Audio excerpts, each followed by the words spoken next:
This is my battle tower team, and as you can see, I've gotten pretty much to the highest rank. I got a good win streak going. I got tons of BP. This is probably the easiest team to get a mid to high level streak going in the battle tower. Obviously, this is not going to be the best team to get the longest streak because some of the teams and strategies required to get that super long streak are strategies that kind of take a long time and make each and every battle go on for a long time. I like to motor through my games, and so this team is definitely one of, if not the best teams for that strategy. And I can say up to this point, each and every single game that I lost was due to my own fault as a player and not because the opponent had a team that overwhelmed me, or their bright powdered Walrein with sheer cold and fissure just went absolutely ballistic, and there's nothing you can do about that. So let's take a deeper dive. First, we got Abyssal Ruin. My Garchomp, who is the lead, so she goes first in my party. And with the Focus Sash, that allows her to take any one hit as long as she's at full HP. One of the bigger threats that I've noticed is Starmie, or just in general bulky water types that have Ice Beam. So if I need Garchomp to be able to take one hit, one Ice Beam or something, Focus Sash helps me do that. So as you can see from my stat distribution, we are jolly in nature, with max EVs in attack and max EVs in speed. She has Rough Skin as its ability. You're going to want to build up some battle points to get that ability patch, to be able to get Garchomp's hidden ability.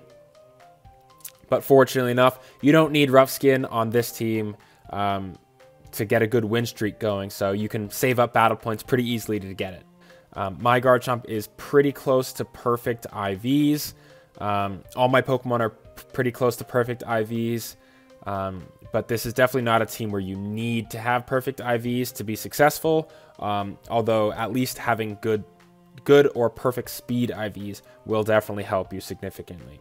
And if you need help with IV breeding your Pokemon like I did, you can always check out my video here, which details exactly that. So the moves I have on Garchomp are Swords Dance, Earthquake, Dragonclaw, Substitute. Now this set is a great set, but there are a couple things that it absolutely just loses to, namely Bronzongs with Levitate and Togekisses, and obviously Togekisses, there's not one thing that Garchomp can do to Togekiss. However, some of these things are where Bug Brawler, the Scizor, steps in, and she holds leftovers, and she's adamant with max attack, and then the remaining EVs are split between HP and special defense. Some of the strong special attackers are definitely my biggest threats. Like I mentioned earlier, Latios, Starmie, Bulky Waters with Ice Beam, things like that.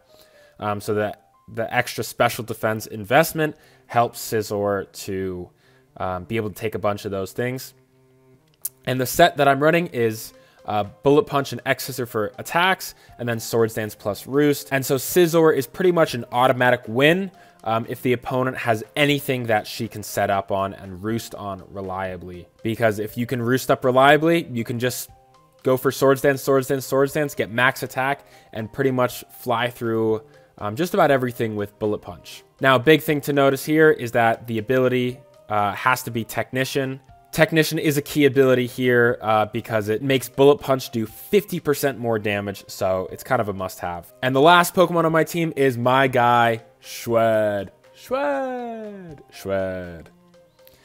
With a Choice Scarf and a Timid nature, which boosts his speed up as high as it can go. Rotom outspeeds pretty much everything in the Battle Tower. Now, there are a few other Pokemon in the Battle Tower that have Choice Scarfs that will outspeed Rotom, but in general, Choice Scarf Pokemon aren't a big deal to face against.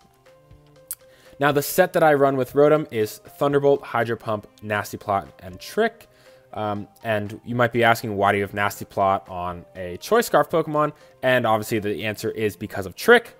And using Trick, Rotom can swap items with its opponent. And so this is my generally preferred strategy for a bunch of bulky water types, or things that I have difficulty handling because they have a couple different strong moves. So I'll go into Rotom, I'll take a hit, I'll trick the Choice Scarf, and then from there, I can either switch back out into one of my other 2 Pokemon that can deal with it better, or knock it out with Rotom, or set up a nasty plot and do something with Rotom. So this is the team. Garchomp obviously has a tough time with faster dragons and ice types and water types that have ice type moves. Both of those things can be handled by steel type Scizor or water electric type Rotom. Scizor obviously only has one weakness, being fire type.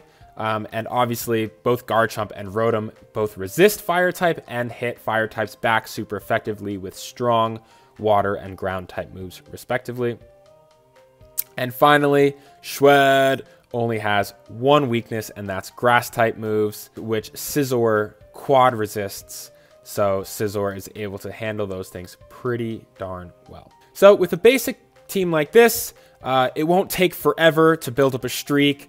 You can fly through games pretty quickly and easily, and their weaknesses easily make up for each other. So there's no one Pokemon or 2 Pokemon that will just beat your entire team. Now, there's one thing that I absolutely have to tell you before you go and tackle the Battle Tower, and if you skip the rest of it, this is the most important part. Link is going to be in the description and in the comments, is that you have to use this spreadsheet to know your opponent's team.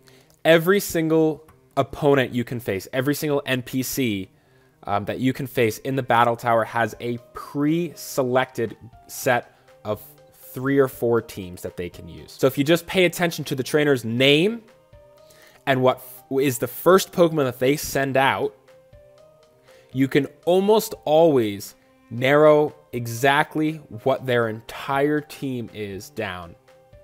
And you'll know all 3 Pokemon that your opponent has, what moves they have, what abilities they have, what items they have, what stat distribution they have. All you have to use is this spreadsheet.